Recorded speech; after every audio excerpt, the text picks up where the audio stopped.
আজ সকালে একটু ভোরে উঠে গেলাম, কারণ কাল রাতে বন্ধুদের সাথে আড্ডা দিয়ে তাড়াতাড়ি বাসায় চলে এসেছিলাম। শরীরটা খারাপ করছিল তাই। এখন ঘুম থেকে উঠে শরীরটা অনেক ভালো লাগছে। একটু পরে ঘড়ির দিকে চোখ পড়তে দেখলাম সকাল 7টা বাজে মাত্র। তাই আর কিছু না করে মোবাইলটা অন করে একটু ফেসবুকে ঢুকলাম। ঢুকে দেখি অচেনা একটা মেয়ে মেসেজ দিয়েছে। মেসেজ সিন করে অ্যান্সার দেয়নি। এরপর ফেসবুক থেকে বের হয়ে একটু গেম খেলতে লাগলাম। গেম খেলতে খেলতে 9টা বেজে গেল। ও, আপনাদের তো আমার পরিচয়টা দেওয়া হলো না। আমার নাম নাইমুর রহমান। আমাকে সবাই নাইম বলে ডাকে। আমার বাবা মা কোনো এক দুর্ঘটনায় পৃথিবী থেকে বিদায় নিয়েছে। বাবার কাছ থেকে পাওয়া কিছু সম্পদ আছে, ওইগুলো বিক্রি করে পড়াশোনা করতেছি। আর আমাদের দুটো দোকান আছে, ওই দোকানগুলো ভাড়া দিয়ে আমি দৈনিক হাত খরচের টাকা পাই। তাই আমার কোনো প্রবলেম হয় না চলতে। আমি অনার্স থার্ড ইয়ারে পড়ি। আচ্ছা যাই হোক, গল্পে ফিরে আসা যাক। এরপর আর দেরি না করে তাড়াতাড়ি ফ্রেশ হয়ে কিচেনে গিয়ে রান্না করলাম। সেগুলো খেয়ে নিলাম। এরপর রেডি হয়ে নিলাম। 9:30 বাজে ঘর থেকে বের হয়েছি। এরপর রাস্তা থেকে একটা রিক্সা নিয়ে কলেজে পৌঁছে গেলাম। কলেজে গিয়ে দেখলাম সব বন্ধুরা আড্ডা দিচ্ছে। আমার বন্ধু হলো রফিক, আকাশ, রাশেদ, মিমি। এরাই আমার প্রকৃত বন্ধু। বন্ধুদের কাছে গিয়ে সবাইকে গুড মর্নিং জানালাম। আমাকেও গুড মর্নিং টু জানালো। সবাই বলল একসাথে, কিরে, কি অবস্থা তোদের? ভালো। এরপর কিছুক্ষণ বন্ধুদের সাথে আড্ডা দিচ্ছিলাম। তখন মিমি এসে বলল, হুম, চলো সবাই। হুম, চল। এরপর সবাই একসাথে ক্লাসে চলে যাই। সবাই যার যার সিটে বসে যায় আর আমিও আমার সিটে। ক্লাস শুরু হয়ে গেল। আর ক্লাসে স্যার আসে। এভাবে দুটো ক্লাস চলে গেল। 3 নম্বর ক্লাস হলো ইংরেজি। আর সেই ইংরেজি স্যারকে গতকালকে আমাদের কলেজ থেকে রিটায়ার নিয়েছে। তার তো অনেক বয়স হয়ে গেছে, তাই রিটায়ারের সময় হয়ে গেছে। সবাই এই ক্লাসে খেলাধুলো করছে আর দুষ্টুমি করছে, সাথে আমিও করছি। একটু পর প্রিন্সিপাল আর তার সাথে একটা মেয়ে ক্লাসে ঢুকলো। সবাই তো ওই মেয়েটাকে দেখে পুরাই অবাক। কালো রঙের বোরকা আর আকাশি রঙের হিজাব দিয়ে মুখ ঢাকা রয়েছে, শুধু চোখ দুটো দেখা যাচ্ছে। কি সুন্দর চোখ দুটো! শুধু চোখ দুটো দেখেই সবাই হা হা করে ম্যাডামের দিকে তাকিয়ে রয়েছে। যে কেউ ক্রাশ খেতে পারে তার উপর। সবাই প্রিন্সিপালকে দেখে দাঁড়িয়ে যায়, সাথে আমিও। সবাই বসো। Okay sir. আমি ক্লাসে এসেছিলাম একটা জরুরি কথা বলতে, আর সেটা হলো তোমাদের আজ থেকে ইংলিশ ক্লাস এই ম্যাডামে করাবেন। আরও কিছু কথা বলে চলে গেলেন প্রিন্সিপাল স্যার। প্রিন্সিপাল স্যার যাওয়ার পরই সবাই এক দৃষ্টিতে হা করে ম্যাডামের দিকে তাকিয়ে রইল। আমিও, সাথে আমিও। ম্যাডামের আওয়াজে সবারই ধ্যান ভাঙল, সাথে আমারও। কিছু বুঝতে পারছে না তো? বোঝার ভান না করে বললেন, আমি আজ থেকে তোমাদের ইংলিশ ক্লাস করাবো। আর আমার নাম হলো আইরা আক্তার।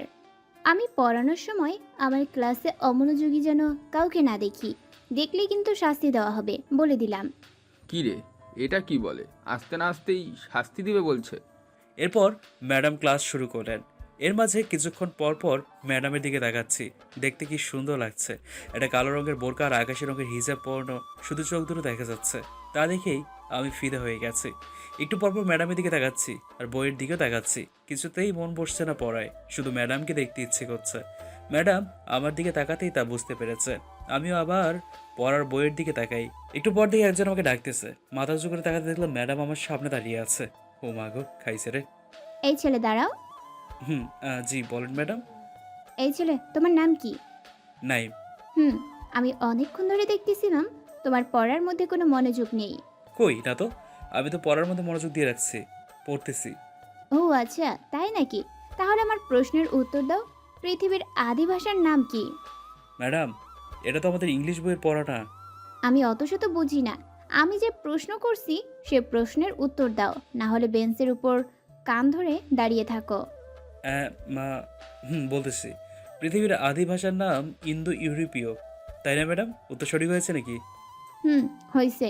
যদি এই প্রশ্নের উত্তর দিতে পারো তাহলে বসতে পারবে, না হলে বেঞ্চের উপর কান ধরে দাঁড়িয়ে থাকতে হবে।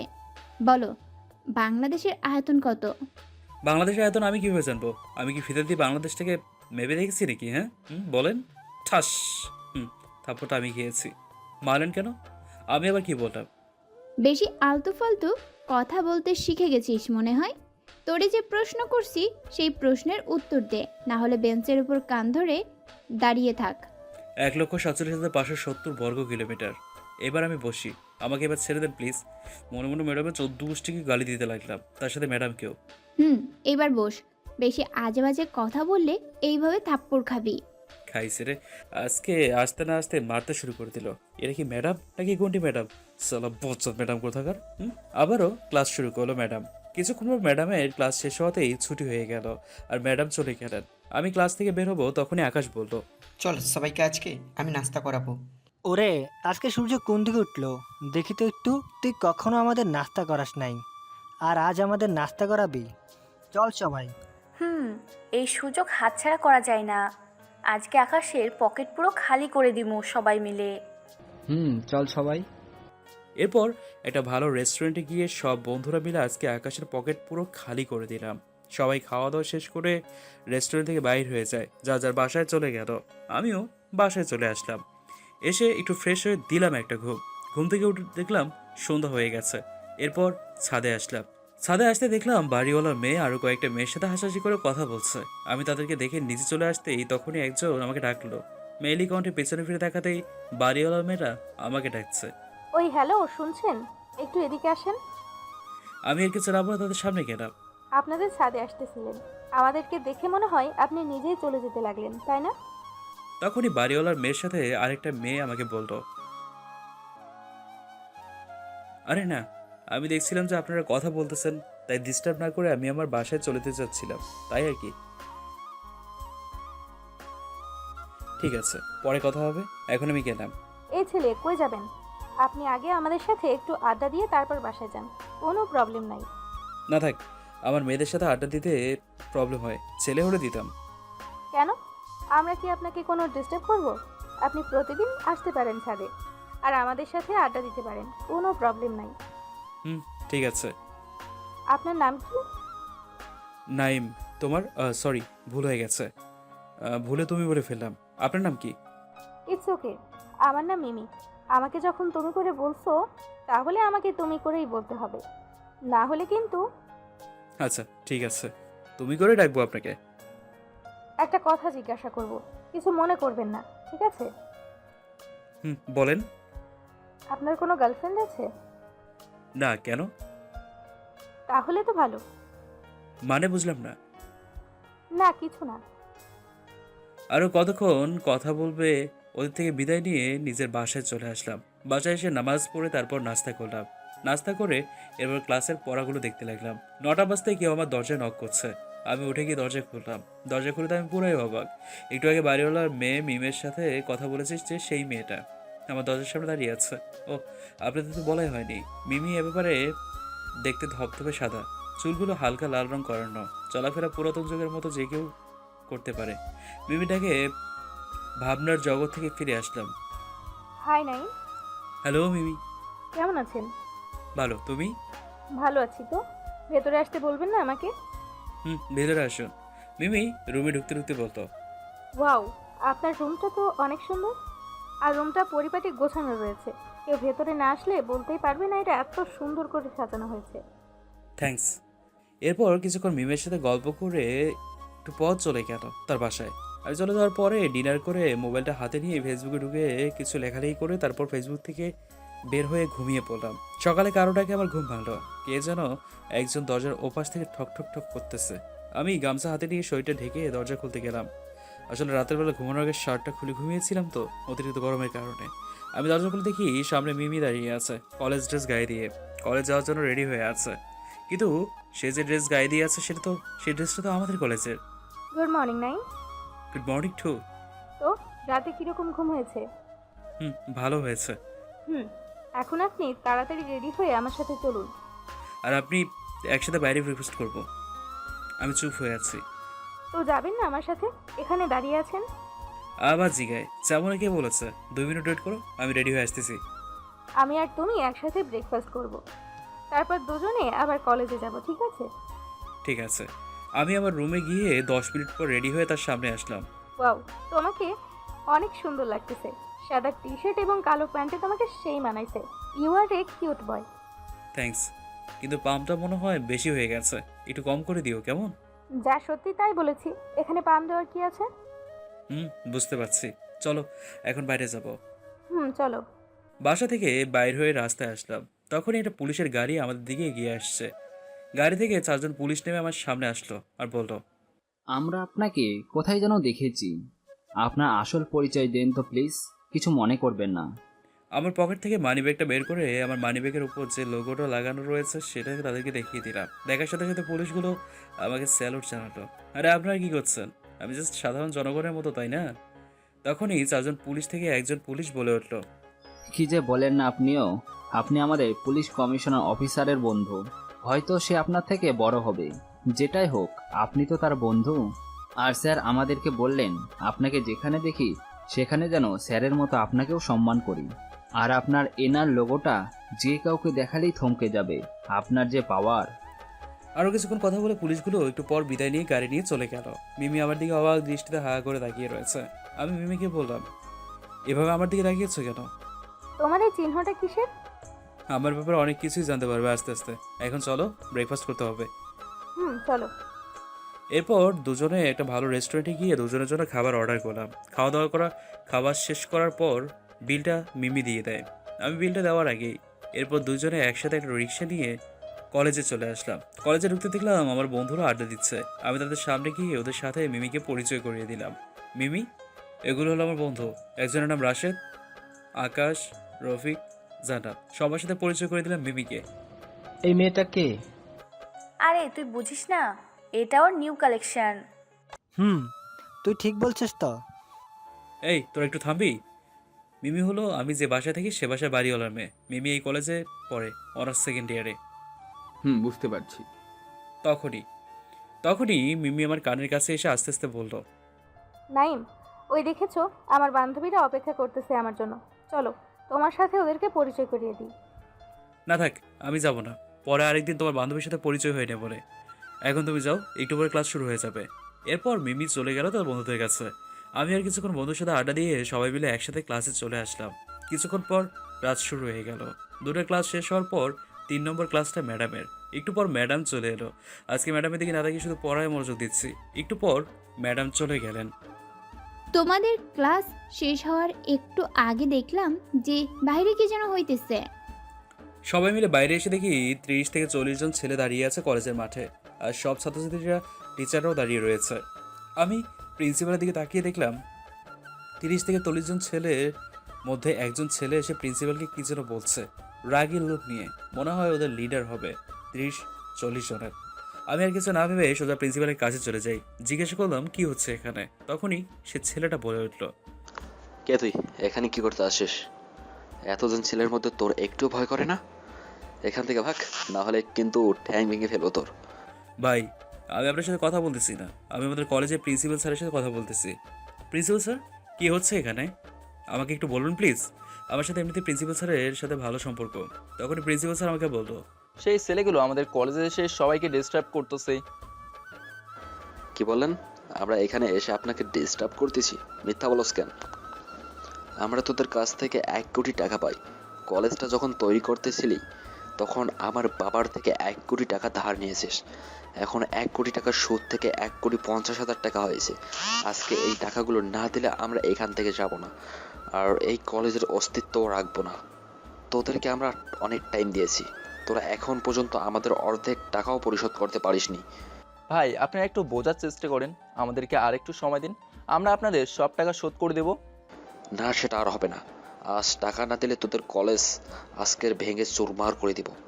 প্লিজ এরকম করবেন না, এখানে অনেক ছেলেমেয়েরা ভবিষ্যৎ নিয়ে ভাবতেছে। আপনার কলেজ ভেঙে দিলে। আমি প্রিন্সিপাল স্যারকে থামিয়ে দিয়ে বললাম, ভাই, যখন আমরা বলতেছি আমাদের কিছু সময় দিন, তাহলে আমাদের একটু সময় দিন না। আমরা আপনাদের সব টাকা পরিশোধ করে দেবো। না রে, টাকা আজকেই না দিলে কিন্তু। কিন্তু কি করবি দেখি আমরা? হ্যাঁ, এ কথা বলতে ছেলেটা আমার শার্টের কলার ধরে বলল, তুই বেশি কথা বলতেছিস। তুই কে রে? তোর বাপ। আর কিছু লাগবো? এ কথা বলতে সবাই আমার দিকে হা করে তাকিয়ে আছে। কলেজের ছাত্রছাত্রী এবং শিক্ষকরা আমাকে মারতে যাবে, তখনই আমি তার হাত ধরে ফেললাম। আজ তোরে আমি মেরেই ফেলবো, দেখি তোকে বাঁচানোর জন্য কে আসে। আমি একজন সাধারণ মানুষ, আমাকে বাঁচানোর জন্য কেউ আসবে না। সো তোরা এখান থেকে চলে যা, না হলে কিন্তু। কিন্তু কি করবি? কি করব সেটা করলে দেখতে পারবি। এখন ভালোই বলে বলতেছি, এখান থেকে চলে যা, না হলে কিন্তু পরে অনেক খারাপ হবে। তখনই ছেলেটা আমাকে বলল, আজ আমি তোকে মেরেই ফেলবো, এটা তুই শিওর থাক। কিন্তু তোকে শেষবারের মতো একটা সুযোগ দিয়েছি। তোর শেষ ইচ্ছা কি মরে যাওয়ার আগে বলে যা আমাকে। কাট। তোর শেষ ইচ্ছা কি মরে যাওয়ার আগে বলে যা আমাকে, আমি তোকে সেটা পূরণ করে দেওয়ার চেষ্টা করব। হেসে হেসে বললো আমাকে, ঠিক আছে। আর শেষ ইচ্ছে হলো তুই আজকে আমার পা ধরে মাপ চাইবি, এটা আমার চ্যালেঞ্জ। কথাগুলো বলতে বলতে আমার পকেট থেকে ফোনটা বের করলাম। আমি ফোন করে আমার লোকদের খবর দিয়ে দিলাম তারা যেন আমার এই লোকেশনে চলে আসে। তখন ছেলেটা আমাকে মারতে যাবে, আমি দেখে বলি, আমার পরিচিতি যদি জানাই দিই তাহলে তুই দম আটকে এক্ষুনি মরে যাবি, তাই তোকে এখন জানাবো না, শুধু 5 মিনিট ওয়েট কর, এরপর সব জানতে পারবি। ঠিক আছে, দেখি তোর কি পাওয়ার। একটু পর 10 থেকে 15 গাড়ি লোক চলে আসলো কলেজের ভিতরে। গাড়ির ভিতরে কম করে হলেও 50 থেকে 60 জন লোক আছে। তাদের সবার হাতে বন্দুক আর 4টা হেলিকপ্টার পুরো কয়েকটাকে ঘিরে ফেলেছে। তখন হেলিকপ্টার থেকে একজন লোক নেমে আসে। নাইম ভাইয়া, আপনি শুধু অর্ডার করেন, যা করার আমি করব, আপনি শুধু দেখবেন। না থাক, আর কিছু দেখা লাগবে না। আশা করি সবাই বুঝে গেছে আমি কে। সবাই আমার দিকে হা করে তাকিয়ে আছে। আমার বন্ধুরাও আমার দিকে এক দৃষ্টিতে তাকিয়ে আছে। হয়তো আমাকে মনে মনে খারাপ লাগছে। আমার কি করার, নিয়তি সবাইকে সবার সাথে পরিচয় করিয়ে দিয়েছে। ভাই শুনেছেন আমি কি সেটা জানেন? তখন ছেলেটা পকেট থেকে একটা রুমাল বের করে তার মুখের ঘামগুলো মুছতে লাগলো। ভয় পেয়ে গেছে তাই। আরে ভাই, এত ভয় পাওয়ার কিছু নেই। আপনি শুধু প্রিন্সিপাল স্যারের কাছে গিয়ে মাপ চান, তাহলে আমি আপনাকে ছেড়ে দেবো। না হলে কিন্তু থাক, সেটা বলবো না আর। ভাই আপনি কে? আপনার এত পাওয়ার, কিন্তু আপনি তো সাধারণ মানুষের মতো চলাফেরা করেন। আরে ভাই, আমি কি তোদের মতো শেষরা নাকি? হ্যাঁ, আমি পাওয়ারের অপব্যবহার করি না তোদের মতো। তখন আমি আমার পকেট থেকে আমার মানিব্যাগটি বের করে আমার মানিব্যাগের উপর লোগোটা দেখিয়ে দিলাম। এই লোগোটা দেখার পর অনেকেই থমকে যায়। অনেকজন আমাকে বলছে, ভাই আপনি এনআর গ্যাংয়ের কি হন? আমি এই গ্যাংয়ের লিডার, বুঝলাম। If you think you are a bad, I am your dad. এই কথা বলতে না বলতে ওই বখাটের ছেলেটা আমার পায়ের কাছে এসে আমার পা ধরে বলতে লাগলো, নাইম ভাই, আপনি আমাকে মাফ করে দেন। আমি বুঝতে পারি নাই। আমি আর এই কলেজে কোনো দিনও আসবো না, আর কাউকে ডিস্টার্বও করবো না।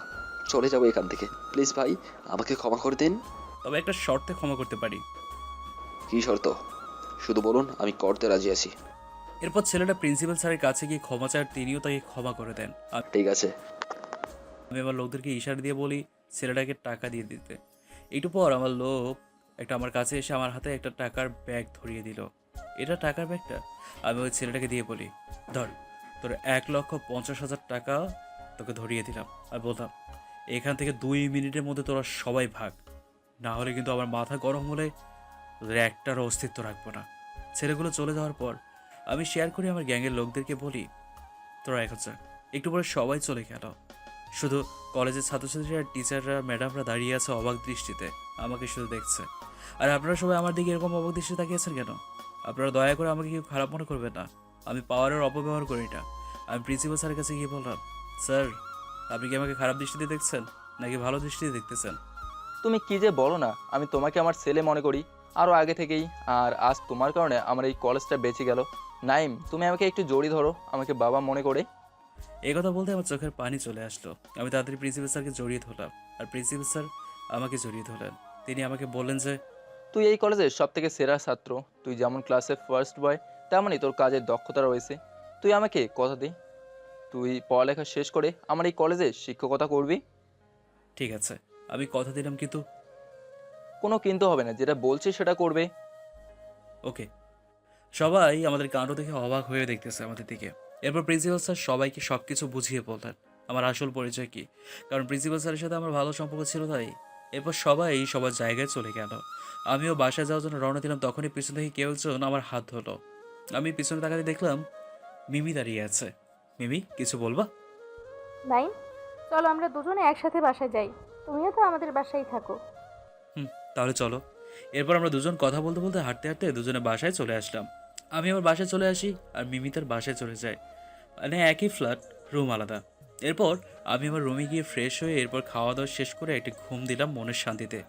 ঘুম থেকে উঠি একটু বাসার ছাদে গেলাম। তখনই মিমি আর মিমির বান্ধবীদের দেখতে পাই। তাদের সাথে একটু কথা বলে আমি আমার রুমে চলে আসি।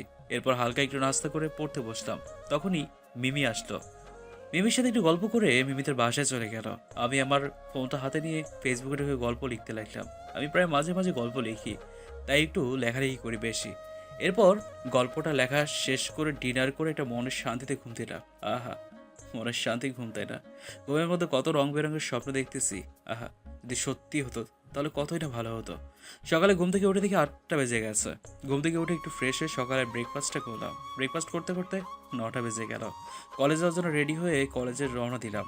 কলেজে গিয়ে দেখি এখনও কেউ আসেনি। তাই আমি আমাদের আগের আড্ডাখানায় বসে ফোনে গেম খেলতে লাগলাম। একটু পর দেখি জান্নাত এসেছে। কি রে দোস্ত, কেমন আছো? আমি তো ভালো আছি, তোর কি অবস্থা? ভালো। কিছুক্ষণ জানার সাথে একটু গল্প করলাম। গল্প করতে করতে আর বাকি বন্ধুরা সবাই চলে আসলো। তাদের সাথে একটু গল্প করে ক্লাসে চলে গেলাম। ক্লাসে গিয়ে দেখি এখনো স্যার আসেনি। স্যার একটু পরে আসবে মনে হয়। তাই বন্ধুদের সাথে ক্লাসে বসে একটু গল্প করলাম। গল্প করতে করতে স্যার চলে আসলো। এরপর স্যারকে সবাই গুড মর্নিং জানাই। স্যারও আমাদেরকে গুড মর্নিং জানায়। এরপর স্যার স্যারের মতো করে ক্লাস করে চলে যায়। এরকম করতে করতে দুটো ক্লাস চলে গেল। এখন আয়রা ম্যাডামের ক্লাস। কিছুক্ষণ পর ম্যাডাম ক্লাস করার জন্য আমাদের ক্লাসে চলে আসলো। ম্যাডামকে আজকে দেখতে আরও সুন্দর লাগছে। তার প্রতি আবারও ক্রাশ খেয়েছি। কালো বোরকা গোলাপি হিজাব দিয়ে মুখটা ঢাকা রয়েছে, শুধু চোখ দুটো দেখা যাচ্ছে। ওই চোখ দুটো দেখে আমি আবারও ক্রাশ খেয়েছি। আমি ম্যাডামের উপর ক্রাশ খেতে খেতে ক্রাশের রাজ্যে রাজা হয়ে গেলাম। আচ্ছা থাক, আর আমার আর রাজা হওয়ার শখ নেই। এরপর ম্যাডামের মতো করে এই ক্লাস করতে শুরু করলো। আমি শুধু ম্যাডামকে আর চোখে দেখতেছি। একটু পর ম্যাডাম, আশা করি তা বুঝতে পেরেছে এটা ম্যাডামের চোখ এড়িয়ে যায়নি। একটু পর ম্যাডামের ডাকে আমার ধ্যান ভাঙলো। আমি দেখাতে দেখি ম্যাডাম আমার সামনে। Hello madam. আরে তোর হ্যালো তোর কাছে রাখ, দাঁড়া বলছি। আমিও দাঁড়িয়ে গেলাম ম্যাডামের কথা মতো। আজকে তোকে কিছু প্রশ্ন করব, যদি উত্তর দিতে না পারিস তাহলে আজকে তোর খবর আছে। ম্যাডাম, কোনো সমস্যা নেই, কিন্তু আমি আপনার সব প্রশ্ন উত্তর দেবো, কিন্তু এখন তো আমাকে এক জায়গায় যেতে হবে। তুই ক্লাস না করে আবার কোন জায়গায় যাবি? না মানে ম্যাডাম কিরে, তুই কখন থেকে করে যাচ্ছিস? ম্যাডাম আমার 2 নম্বর ধরেছে, একটু যেতে হবে, অনেক জোরে ধরেছে, নাহলে কিছুটা হয়ে যাবে এখনই এখানেই। মিথ্যে বললাম কষ্ট থেকে বাঁচার জন্য। আচ্ছা ঠিক আছে, তুই এখন ওয়াশরুমে যা, তাড়াতাড়ি আসবি কিন্তু। তোকে প্রশ্ন করার জন্য আমি অপেক্ষায় রইলাম। আচ্ছা ঠিক আছে, আমার আর খুঁজে পাবেন না, আজকে গেলাম, বাই। মনে বললাম। আমি গেলাম ওয়াশরুমে গিয়ে ইয়েটাই করে ওয়াশরুমে বসে ফোন টিপতে লাগলাম। আজকে আর ক্লাসে যাবো না, ফোনে গেম খেলতে লাগলাম। একটু পরে দেখি ম্যাডামের ক্লাস শেষ, শুধু ম্যাডাম ক্লাস থেকে বাইর হওয়ার অপেক্ষায় আছে। একটু পর ম্যাডাম ক্লাস থেকে বাইর হয়ে অফিসে চলে যায়। আমিও চুপি চুপি ক্লাসে গিয়ে দিলাম একটা দৌড়। কেউ যেন আমাকে পেছন থেকে ধরে রেখেছেন আমার হাতটা। পিছন ফিরে দেখি একটা মেয়ে আমার হাতটা ধরে রেখেছে। আমি তো অবাক, এই মেয়েটাকে। হ্যালো, কে আপনি? আমার হাতটা ধরান কেন? আমার নাম সামান্তা, আপনার নাম? নাইম। তো এখন কিছু বলবেন? মেয়েটা দেখতে খুব সুন্দর, যে কেউ দেখে ক্রাশ খেতে পারেন। একটু ভাব নিয়ে বললাম। আপনাকে আমি যেদিন দেখেছিলাম সেই দিনই আপনাকে আমার ভালো লেগে যায়। আমি আপনাকে ভালোবাসি। আমার মাথার উপর আকাশ ভেঙে বলে, মেয়েটা কি বলে? হ্যাঁ, আমি চুপ করে আছি। কি হলো, কিছু বলবেন না? আমি তাকে কিছু বলতে যাব, তখনই ঠাস ঠাস করে দুটো চর আওয়াজ হলো। দুটো চর আমি খেয়েছি, আর সেগুলো ম্যাডাম মেরেছে আমাকে। কিরে, তুই আজকে ক্লাসে আসলি না কেন? আমার প্রশ্নের ভয়ে? থাক, তোর কিছু বলার দরকার নেই, তোরে আমি পরে দেখতেছি। এবার ম্যাডাম পিছনে ঘুরে সামান্তার দিকে ফিরল। সামান্তা ভয়ে চুপ হয়ে আছে। কিরে সামান্তা, তোর কি চর খাওয়ার ইচ্ছে হয়েছে? আর কোনোদিন যদি তুই এই ছেলের সাথে কথা বলিস, তোর খবর আছে। সামান্তা ম্যাডামের ধমক পেয়ে ভয়ে পিছন দিকে দৌড় দিল। আমি ভয়ে পিছন দিকে আস্তে আস্তে হাঁটতে লাগলাম। তখনই ম্যাডাম পিছন থেকে বলতে লাগলো, এই দাঁড়া। জি, আমাকে বলছেন ম্যাডাম? না জানা ভান করে বললাম। তোরে বলতেছি। আমি ম্যাডামের সামনে গিয়ে দাঁড়ালাম। এই, তোর নাম কি জানি? নাইম। কেন? কেন সেটা পরে জানলেও হবে। এখন থেকে তুই এই সামান্তা মেয়েটার সাথে কথা বলবি না। কেন ম্যাডাম, কি হয়েছে? আমি শান্তার সাথে কথা বললে আপনার সমস্যা কোথায়? তখনই ঠাস ঠাস করে দুটো চর মারলো আমাকে। ম্যাডামের চোখগুলো পুরো লাল হয়ে গেছে আর পুরো রেগে আছে আমার উপর মনে হয়। মানেন কেন? গালে হাত দিয়ে বললাম। মার্সি, বেশ করেছি। এখন থেকে এই সামান্তা মেয়ের সাথে আর কথা বলবে না। যদি বলিস তাহলে বছরে কয়দিন তোকে তা ভালো করে বুঝিয়ে দেব। বছরে 365 দিন, সেটা আমি ভালো করেই জানি, আপনি আমাকে বুঝিয়ে দেওয়া লাগবে না। তখনই ম্যাডাম আমার কলার ধরে বলতে লাগলো, যেটা বলছি সেটা করবে, না হলে প্রিন্সিপাল স্যারকে বলে তোকে কলেজ থেকে বের করে দিব। আমার এবার কিছুটা ভয় লাগছে। আচ্ছা ঠিক আছে, আমি ওই মেয়ের সাথে আর কথা বলবো না। আমি এই কথা বলি পিছন দিকে হাঁটতে লাগলাম বাসায় যাওয়ার জন্য। বাসায় গিয়ে একটু ফ্রেশ হয়ে রান্না করলাম, রান্না করে খাবারগুলো খেয়ে নিলাম। খাওয়া শেষ করে নিজের রুমে গিয়ে একটু রেস্ট করতে লাগলাম। ভাবতে লাগলাম ম্যাডাম কেন আমার সাথে এরকম করতেছে। এরপর কিছুক্ষণ ফোনটা হাতে নিয়ে একটি গেমস খেলতে লাগলাম। গেমস খেলতে খেলতে আসরে আজান দিয়ে দিল। এরপর আমি বন্ধুদের কল দিলাম, সবাইকে বললাম দিঘির পাড়ে আসতে। সবাই আসলো, শুধু আমার আসার বাকি ছিল।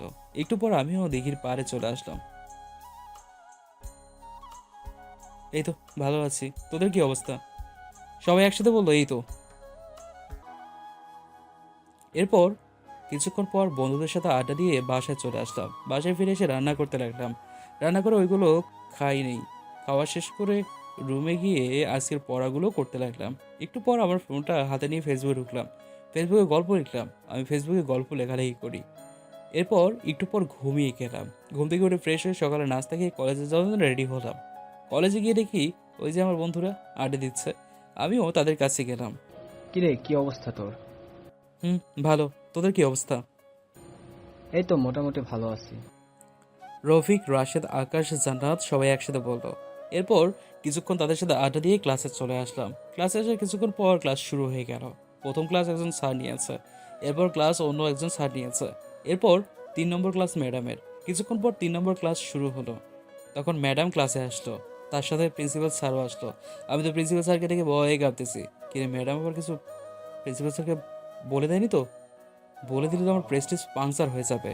এরপর প্রিন্সিপাল স্যার আর সবাইকে উদ্দেশ্য করে বলতে লাগলো, আজকে তোমাদের সবাইকে একটা কথা বলার ছিল, তাই এখানে আসলাম। অনেক জরুরি কথা, সবাই মন দিয়ে শুনবে, ঠিক আছে? জি স্যার। কালকে তোমাদের কলেজে একটা অনুষ্ঠান আছে। এই অনুষ্ঠানে সবাই যার যার নিজের মন মতো পছন্দের কথাগুলো শেয়ার করতে পারবে, যেমন কবিতা, গল্প, গান, নিজের লাইফ স্টোরি ইত্যাদি।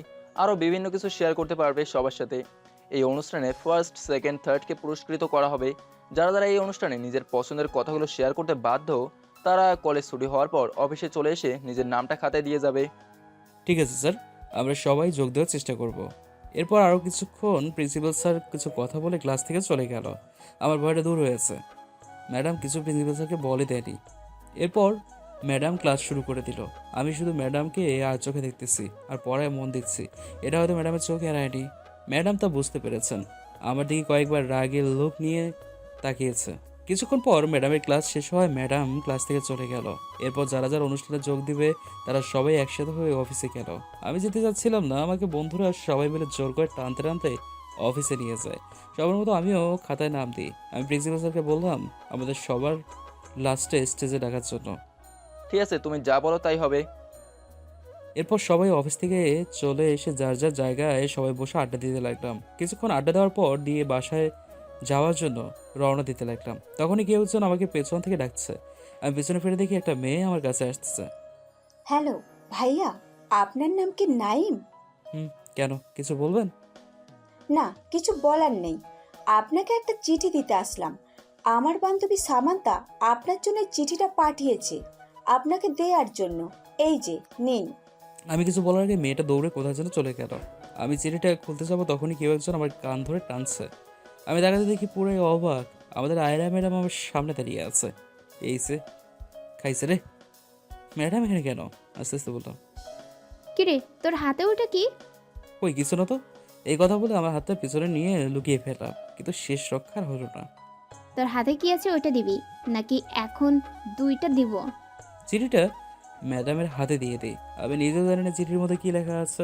ম্যাডাম চিঠিটা পড়তে লাগলেন আর তখনই আমার কলারটা ধরে টান বলতে লাগলাম, এই তুই জানোস চিঠির মধ্যে কি লেখা আছে? না কই, আমি তো কিছু জানি না।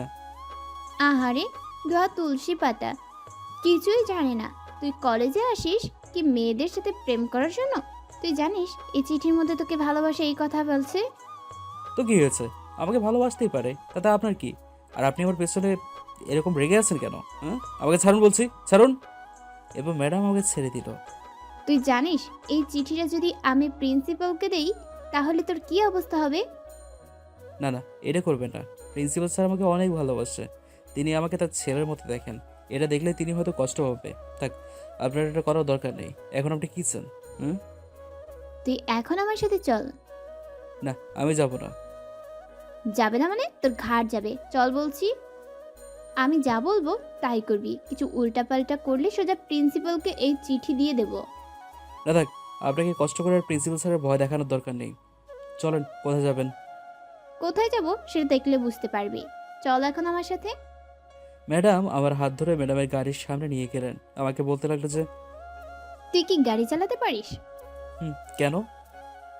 তাহলে গাড়িতে ওঠ আর গাড়ি ড্রাইভ করতে থাক। শপিং মলে যাব, ভালো দেখে একটা শপিং মলে নিয়ে চল। কিন্তু কেন শপিং মলে যাব কেন? আমি এমনিতে শপিং মলে যাব, কালকে কলেজে অনুষ্ঠান আছে, তাই নতুন পোশাক কেনার জন্য। তোকে যেটা বলছি সেটা কর, বেশি কথা বললে কানের নিচে দিব একটা। কি মেয়ে রে বাবা, শুধু কথায় কথা ঝাড়ি মারে। ধুর, ভাল লাগে না। ম্যাডামটা কেন আমার পেছনে লেগে আছে সেটাই তো বুঝতে পারছি না।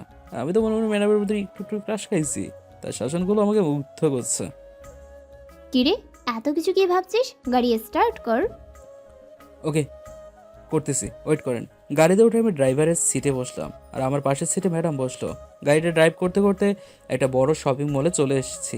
ম্যাডামকে বললাম, ম্যাডাম আপনার শপিং মলের ভিতরে যান, আমি গাড়িতে বসে আপনার জন্য অপেক্ষা করতেছি। কি বললি তুই? তুই গাড়িতে থাকবি নাকি? চল আমার সাথে শপিং মলে, নইলে কিন্তু। কিন্তু কি করবেন না চাইলে? কিন্তু কি করব সেটা দেখতে চাস? দাঁড়া, দেখাচ্ছি কি করি তাকে। না থাক ম্যাডাম, আপনাকে আর কষ্ট করে কিছু করা লাগবে না। তাহলে শপিং মলে আমি যাইতেছি। এই তো গুড বয়। এরপর ম্যাডামের সাথে শপিংয়ে ঢুকলাম।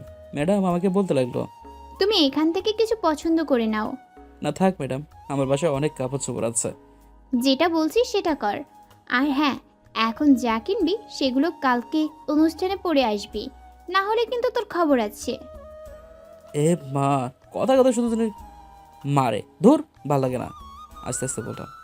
আর কিছু না বলে কিছু কাপড় চোপড় পছন্দ করে নিয়ে নিলাম। একটা কালো ব্লেজার আর একটা ব্লেজারের সাথে কালো প্যান্ট, একটা কলার ছাড়া সাদা গেঞ্জি কিনলাম, একজোড়া কালো শু কিনলাম। এরপর ম্যাডাম আমাকে বললো, আর কিছু কিনবি তুই? না থাক, যেগুলো কিনেছি সেগুলো দিয়ে সেরে যাবে কালকে। এরপর আমি ম্যাডামকে বললাম, ম্যাডাম ওই যে একটা কালো আর সাদা শাড়ি দেখতে পাচ্ছেন, ওটা যদি আপনি পরেন আপনাকে খুব সুন্দর লাগবে। এখন যদিও এটা আপনি নিতেন ভালো হতো। একটু মিষ্টি হাসি দিয়ে মায়াবী কণ্ঠেই বললাম। না, আমি শাড়ি পরে কলেজে আসতে পারবো না। কেন শাড়ি পরে কলেজে আসতে পারবেন না? আরও অনেক ম্যাডাম তো শাড়ি পরে কলেজে আসে, আপনি কেন আসবেন না? না, আমি শাড়ি পরে কলেজে আসবো না, আমি বোরখা আর হিজাব পরে আসবো। কি আর করার। এরপর ম্যাডামকে বললাম, ম্যাডাম তাহলে করুন, অন্য দোকানে চলেন যেখানে আপনি কাপড় চোপড় নেবেন। এরপর ম্যাডাম আমাকে নিয়ে আরেকটা দোকানে গেল ওই শপিং মলে।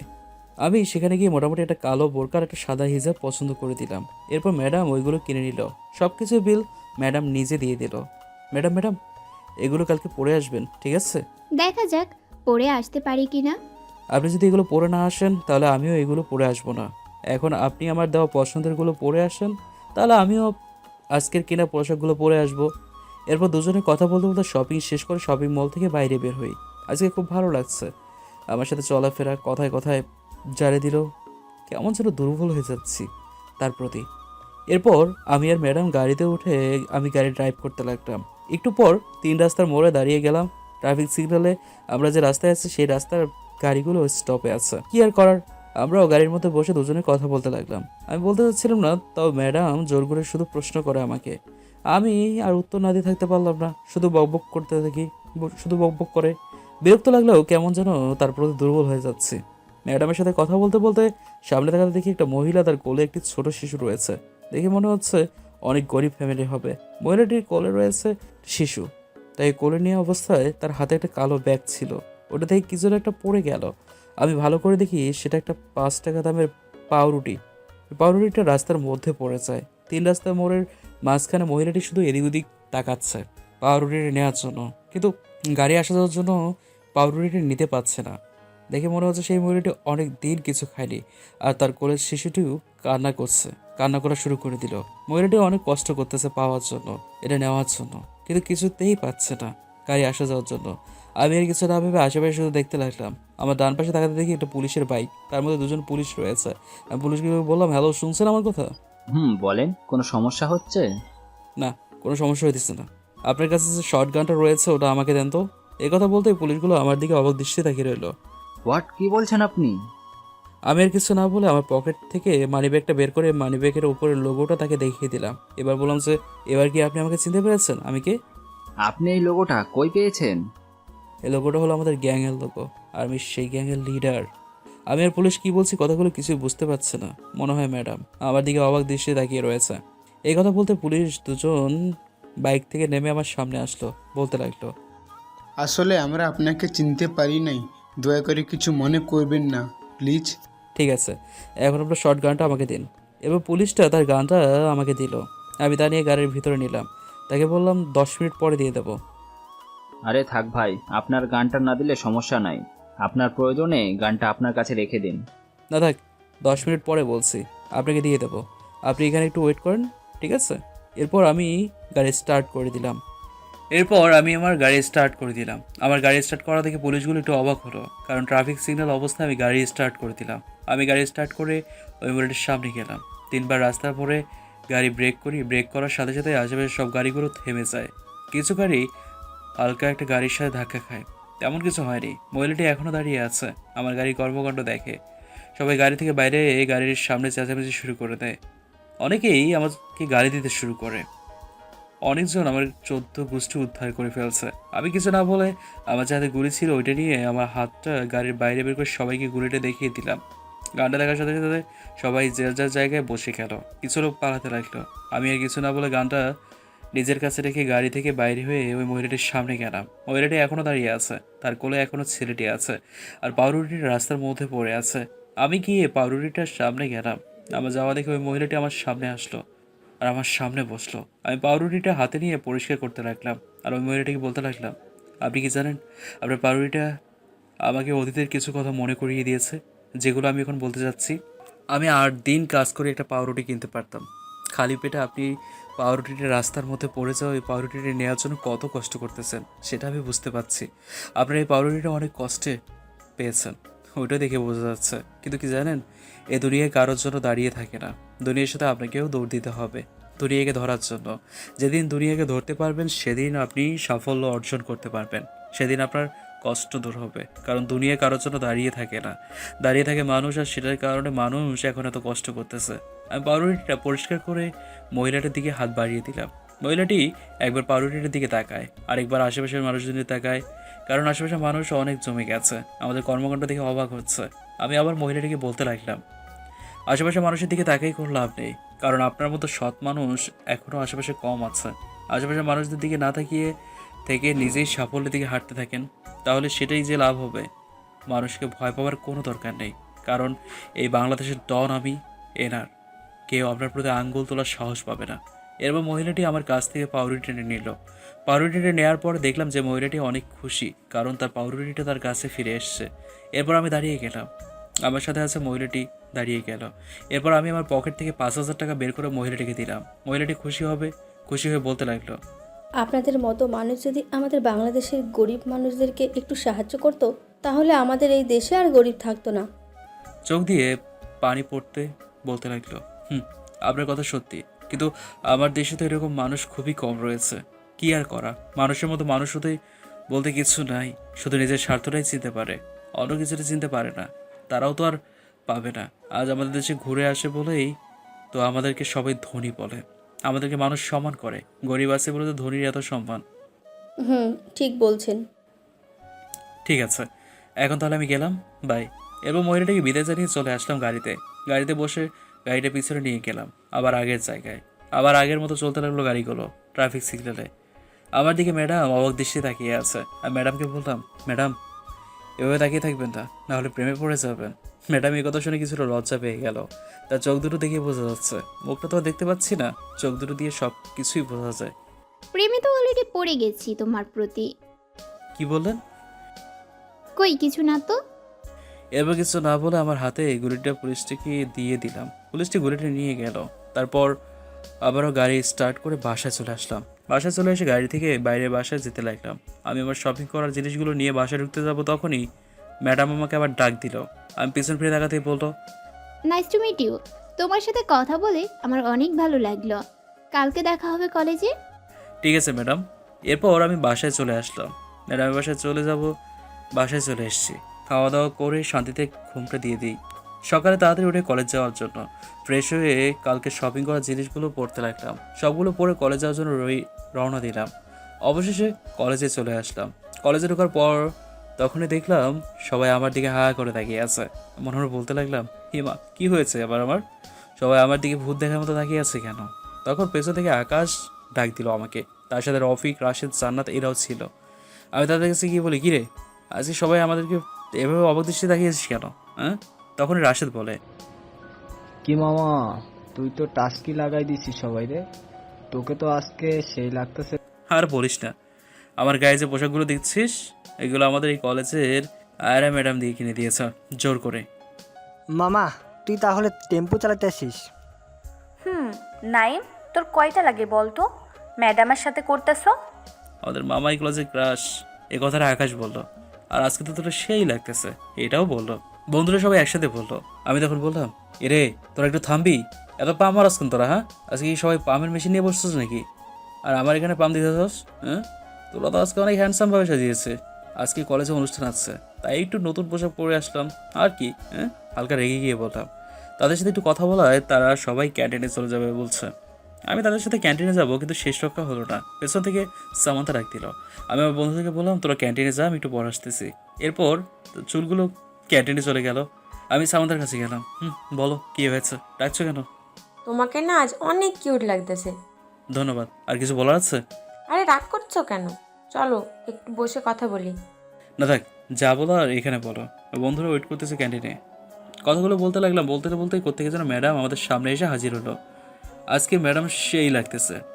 কালকে যে পোশাকগুলো কিনে দিয়েছিলাম ওইগুলো পরে আসছে। কালো বোরকার সাদা জিজর দিয়ে মুখ ঢাকা আছে, শুধু চোখগুলো দেখা যাচ্ছে। ম্যাডামকে দেখে হা করে তাকিয়ে আছি। তখন ম্যাডাম বলতে লাগলো, কিরে নাইম, তুই আজকে সামান্তার সাথে কথা বলতেছিস? তোকে আমি কালকে মানা করছিলাম না? আরে আমি কথা বলতে চাইনি, সামান্তা আমাকে ডাক দিয়েছে কথা বলার জন্য। হইছে, অজুহাত দেওয়া লাগবো না, তোরে পরে দেখতেছি আমি। এরপর সামান্তাকে বলতে লাগলো, ম্যাডাম এই সামান্তা, তোকে যদি আর নাইমের সাথে দেখি তাহলে তোর খবর আছে। কলেজে কি আসিস প্রেম করার জন্য নাকি পড়ালেখা করার জন্য? আর যদি তোকে ওর সাথে দেখি তাহলে তোর নামে প্রিন্সিপাল স্যারের কাছে বিচার দেব। কিছুক্ষণ পর সামান্তা চলে গেল। সামান্তার চোখে স্পষ্ট পানি দেখতে পেলাম। কান্না করতে করতে চলে গেল। এরপর ম্যাডাম আমাকে আমার কলার ধরে একটা গাছের আড়ালে নিয়ে গেল। গাছের আড়ালে নিয়ে গিয়ে একটা গাছের সাথে ধাক্কা মেরে দিল। আমি গাছের সাথে ধাক্কা খেয়ে চোখ বন্ধ করে ফেললাম। তখনই ম্যাডাম আমার ডান গালে একটা চুমু এঁকে দিল। আমি চোখ খুলে ম্যাডামকে সামনে দেখতে পেলাম। ম্যাডামের চোখে অনেক খুশি দেখতেছি। ম্যাডাম আপনি এটা কী করলেন? হ্যাঁ, একটু আগে দৃষ্টিতে বললাম। ম্যাডাম কি হয়েছে, কিছু বলছে না কেন? আমার প্রশ্ন উত্তর দিন। ম্যাডাম আবার কলার ধরে বলতে লাগলো, ওই তোকে না মানা করছি তুই সামান্তার সাথে কথা বলবি না, তারপরেও তুই কেন ওর সাথে কথা বলতে চাইছিস? আমি যদি সামান্তার সাথে কথা বলি তো আপনার কি? তোমার কি ওই দিনের চিঠিটার কথা মনে আছে? ওইটা সোজা প্রিন্সিপালের কাছে দিয়ে দেব, তখন দেখবে আমি কে। আচ্ছা, আমি বুঝলাম না আপনি কেন আমাকে এইরকম ব্ল্যাকমেল করতেছেন। আমি কি আপনার কোনো পাকা ধানে মই দিয়ে দিচ্ছি? সেটা তুমি বুঝবে না, আমি যেটা বলছি সেটা করবে। তুমি সামান্তা মেয়েটার সাথে আর কথা বলবে না। কি মেয়ে রে বাবা, কোনো সময় তুই কোনো সময় তুমি করে ডাকি, কিছুই বুঝি না। মনে মনে বললাম, ঠিক আছে আপনি এখন যান, আমার এখানে একটু কাজ আছে। তোমার কি কাজ আছে সেটা আমি ভালো করেই জানি। তুমি আমাকে তাড়িয়ে দিতে চাচ্ছ? আমার সাথে এখন কলেজের ভিতরে চলো, সেখানে অনুষ্ঠান হইতেছে। আর তুমি তো অনুষ্ঠানের নাম দিয়েছো তাই না? দিয়েছি তো। না, কিছু হয় নাই তো। অনুষ্ঠানে কিসের জন্য নাম দিয়েছো? কি পাঠ করবে তুমি? সেটা অনুষ্ঠানে গেলে জানতে পারবেন। কি পাঠ করে শোনাবো? ম্যাডাম আপনার একটা কথা বলবো, কিছু মনে করবেন না তো?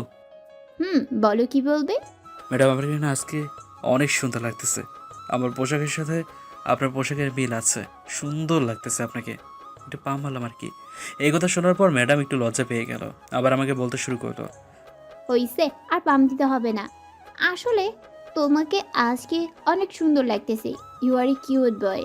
আমি কথাটা ঘুরিয়ে বললাম, চলেন তো, কলেজে বিদায় অনুষ্ঠান হচ্ছে, আমরা একটু পরে অনুষ্ঠানের স্টেজে যেতে হবে। ঠিক আছে, চলো তাহলে। এরপর আমি আর ম্যাডাম কলেজের ভিতর অনুষ্ঠানে ছিলাম। কলেজের বিদায় অনুষ্ঠানে গিয়ে দেখি আমার বন্ধুরা আছে। আমি ম্যাডামকে বলে বন্ধুদের কাছে গেলাম। এরপর কিছুক্ষণ বন্ধুদের সাথে কথা বললাম। একটু পর অনুষ্ঠান শুরু হয়ে গেল। অনুষ্ঠানে যার যার নিজের মতো করে অনুষ্ঠানে পাঠ করতে লাগলো। আমার বন্ধু রাশিদ গেল, সে একটা কবিতা পাঠ করলো, অনেক সুন্দর হয়েছে। এরপর জান্নাত গেল, জান্নাত একটা গান গাইলো, সেটাও অনেক সুন্দর হয়েছে। এরপর অনেকে কবিতা, সঙ্গীত, গান যে যেটা পারে সবাই সেটাই পাঠ করলো। সবার শেষে আমাকে ডাকলো, কারণ আমি প্রিন্সিপাল স্যারকে বলে দিয়েছি আমাকে সবার লাস্টে দিতে। যখন স্টেজে আমার নাম ডাকা হলো তখন সবাই আমার দিকে তাকালো। আমার তো মনে হয় এখনই সব কিছু ভুলে যাচ্ছি। কি বলবো, সবাই যেভাবে আমার দিকে তাকিয়ে আছে মনে হয় ভূত দেখার মতো। এরপর আমি স্টেজে গেলাম। স্টেজে গিয়ে দেখলাম প্রিন্সিপাল স্যার আরও কিছু শিক্ষক রয়েছে, তাদের মাঝে মারামারি হয়েছে। ম্যাডাম আমাকে দেখে মিটি মিটি হাসছে, সেটা হয়তো দেখতে পাচ্ছি না কারণ তার মুখটা ঢাকা রয়েছে, তবে চোখগুলো দেখে বোঝা যাচ্ছে মিটি মিটি হাসছে। ম্যাডামের দিকে তাকায় না থেকে আমি স্টেজের সামনে গেলাম, সবার সামনে। স্টেজের সামনে গিয়ে মাইকের সামনে গেলাম। আমি সবাইকে বললাম, হ্যালো এভরিবডি, কেমন আছো সবাই? ভালো আছি, আপনি কেমন আছেন? এই তো ভালো আছি। তারপর আমি সবাইকে উদ্দেশ্য করে বলতে লাগলাম যে আপনারা তো অনেকে অনেক কিছু পাঠ করেছেন, কিন্তু আমি এইগুলো পাঠ না করে আমার জীবনের কাহিনী আপনাদেরকে বলতে চাচ্ছি। যদি আপনারা রাজি থাকেন তাহলে বলুন। এবার সবাই একসাথে বলতে লাগলো, আমরা সবাই রাজি আছি, আপনি বলতে থাকেন। ঠিক আছে, তাহলে সেটাই হোক। এরপর আমি আমার জীবন কাহিনী বলতে লাগলাম। আমার যখন 7 বছর বয়স চলছে তখন আমি আমার বাবাকে হারাই। আমার বাবা তখন পৃথিবী থেকে বিদায় নিয়ে নেয়। আমার মা ছিল, তখন আমার মা আমাকে যথেষ্ট পরিমাণ সাহায্য করে, আমাকে পড়ালেখা করাতেন, অনেক কষ্টের টাকা জোগাড় করে। আমার মা মাঝে মধ্যে আমাকে অনেক গুরুত্বপূর্ণ কথা বলতেন, আমি সেগুলো এখনও আজ পর্যন্ত কাজে কাজে আমার মার কথাগুলো মনে পড়ে। আমার যখন 10 বছর বয়স ছিল তখন আমার মা অনেক অসুস্থ হয়ে পড়ে, দিন দিন যেন আরও অসুস্থ হয়ে পড়েছেন। আমার মা মানুষের বাসায় গিয়ে কাজ করতো, কিন্তু এখন তা করতে পারছে না। আমার মা অসুস্থ থাকার কারণে আমার মা কোনো টাকা জোগাড় করতে পারেনি, তাই আমার পড়ালেখা করতে অনেক কষ্ট হয়ে যায়। আমার মা অনেক অসুস্থ, ঘরে সারাক্ষণ শুয়ে থাকতো, কিন্তু কি করার আছে, আমার কাছে কোনো টাকা ছিল না মাকে সুস্থ করার জন্য। তখন নিজেকে অনেক অপরাধী মনে হতো, কেন যে এত গরিব হলাম। আমি সংসার চালানোর জন্য একটা দোকানে কাজ করতাম, কষ্টে থাকার জন্য করতে হবে সেগুলো এসে মার জন্য ওষুধ কিনতাম, অল্প কিছু টাকা থাকলে সেগুলো দিয়ে নিত্যদিনের খাবার খেয়ে নিতাম। আমার মা অনেক কষ্টে আমাদের নুন আনতে পান্তা ফুরাইতো। একদিন আমার মা অনেক অসুস্থ, মুখ নিয়ে নাক দিয়ে কান দিয়ে রক্ত বেরোতে শুরু করলো। এটা দেখে আমার শরীর ঠান্ডা হয়ে গেল। আমি কি করব কিছুই বুঝতে পারলাম না। আমি আর কোনো কথা না ভেবে আমার মাকে একটা হসপিটালে নিয়ে যাই। হসপিটালে নিয়ে গিয়ে আমি ডাক্তারকে বলি আমার মা অনেক অসুস্থ, আমার মাকে যে করে হোক কিছুটা করেন, আমার মাকে আমার কাছে ফিরিয়ে দিন। ডক্টর বলল ঠিক আছে। এরপর কিছুক্ষণ পর ডক্টর তার রুম থেকে বেরিয়ে এসে দিল। আবার যেটা শুনলাম সেটা শোনার জন্য আমি মোটেও প্রস্তুত ছিলাম না। ডক্টর আমাকে বলতে লাগলো তোমার মা অনেক অসুস্থ হওয়ার কারণ হলো তোমার মার মাথায় টিউমার হয়েছে, যার কারণে ব্রেন হ্যামারেজ হয়ে গেছে। এখন যদি তোমার মাকে অপারেশন করানো হয় তাহলে তোমাকে 10 লাখ টাকা দিতে হবে। যদি দিতে পারো তাহলে বলো, আমরা কাজ শুরু করে দেব।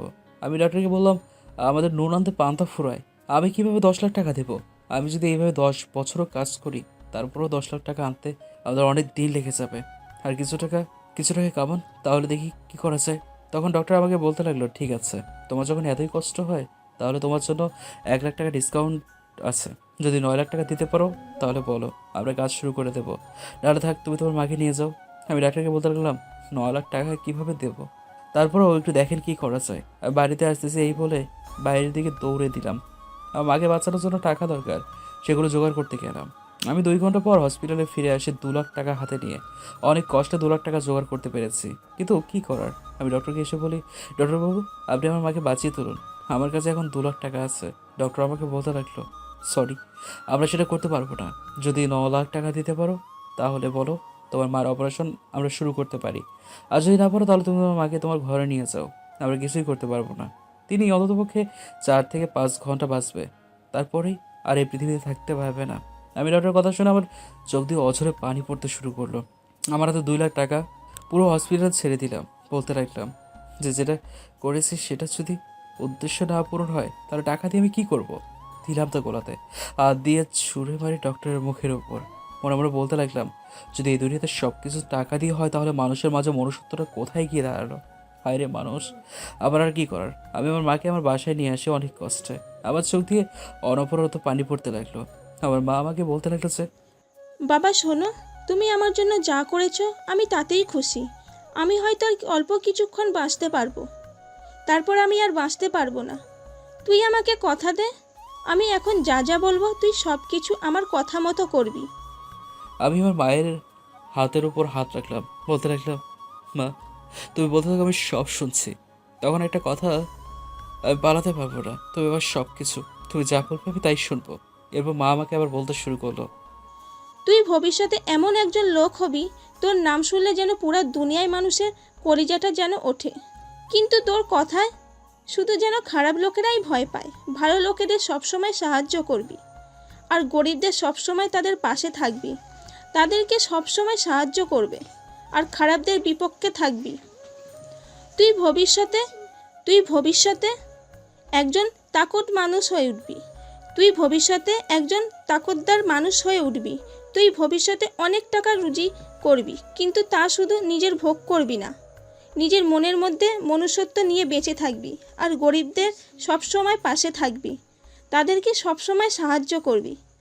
আমি আমার মার হাতটা চেপে ধরলাম, বলতে লাগলাম, আমি তোমার সব কথা অক্ষরে অক্ষরে পালন করব। এরপর তুমি আমাকে ছেড়ে যেও না।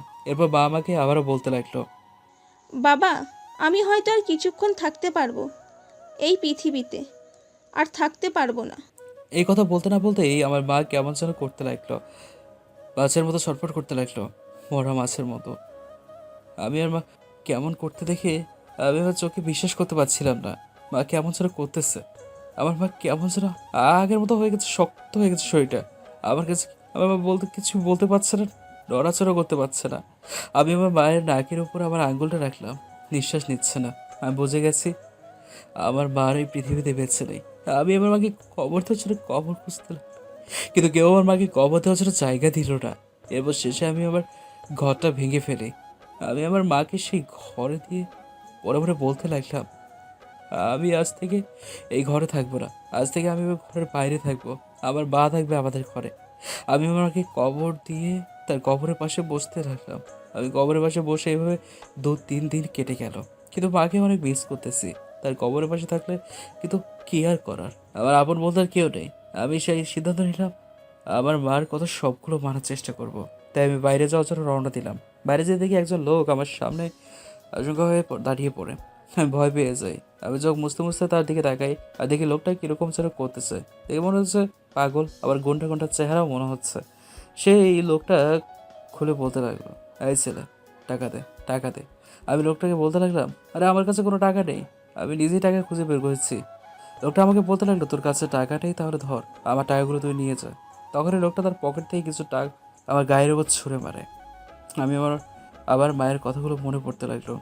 আমার মায়ের কথাগুলো মনে করতে করতে আমার মাঝে কেমন যেন গরম হয়ে গেল মাথাটা। আমি লোকটাকে ধমক দিয়ে বলে রাখলাম, আমরা আরও টাকা চাই। তখন লোকটি আমার ধমকে মনে একটু ভয় পেয়ে যায়। এরপর লোকটি আমাকে আবার বলতে লাগলো যে যদি তোর কাছে টাকা না থাকে তাহলে তোর এই কথা বলতে না বলতে তার পাশে একজন লোক হেঁটে যাচ্ছিল, সেই লোকটিকে ধরে সেই লোকটির কাছে বলতে লাগে, টাকা দে, টাকা দে, না হলে আজ তুই শেষ।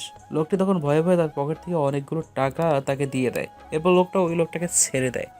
এবার লোকটি আমাকে আবার বলতে লাগলো যে দেখলি, যদি নিজেদের টাকা থাকে তাহলে কি করে টাকা নিতে হয়, যদি কারো কাছে টাকা চাস তাহলে বলবি আমাকে কিছু টাকা দিতে।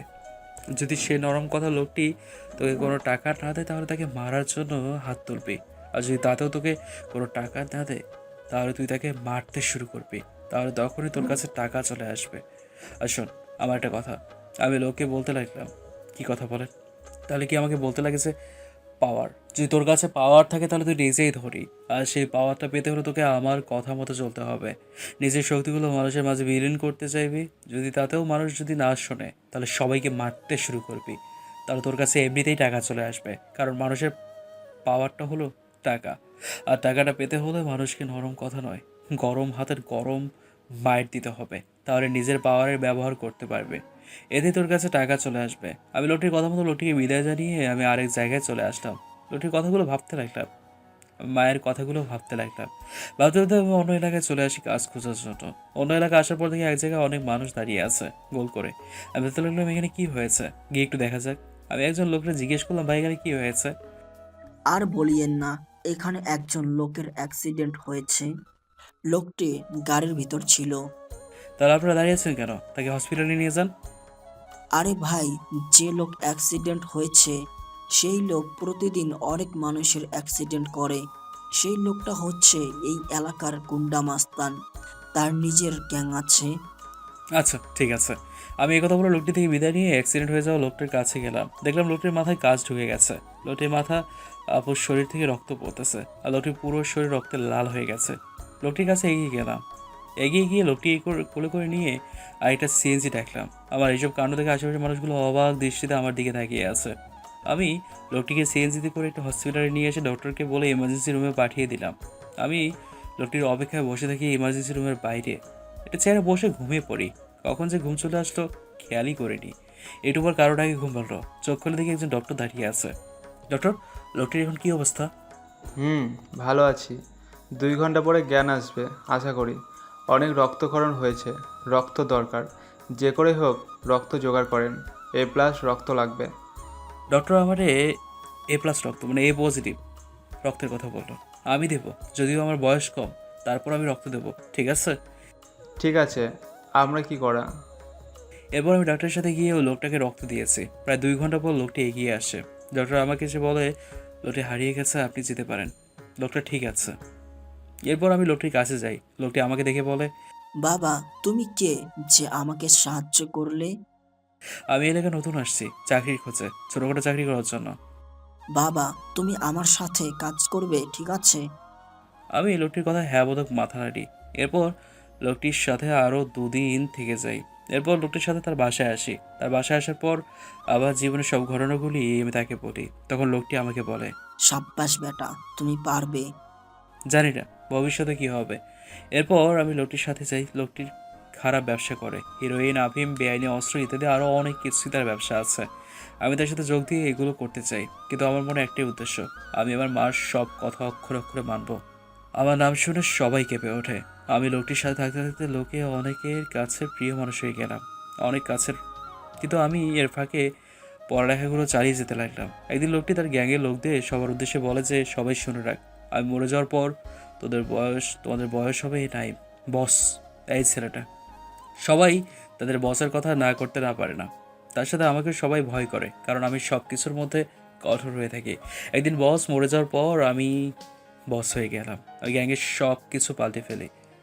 আমার একটা নাম থাকে, এনআর। এই নামটা শুনে পুরো এলাকা কেঁপে ওঠে। আমি একবার যেটা বলি সেটাই করি, কিন্তু আমার মনে মনে একটাই উদ্দেশ্য, আমি এই ফেতনা ফেসাদ থেকে দূরে যাওয়ার।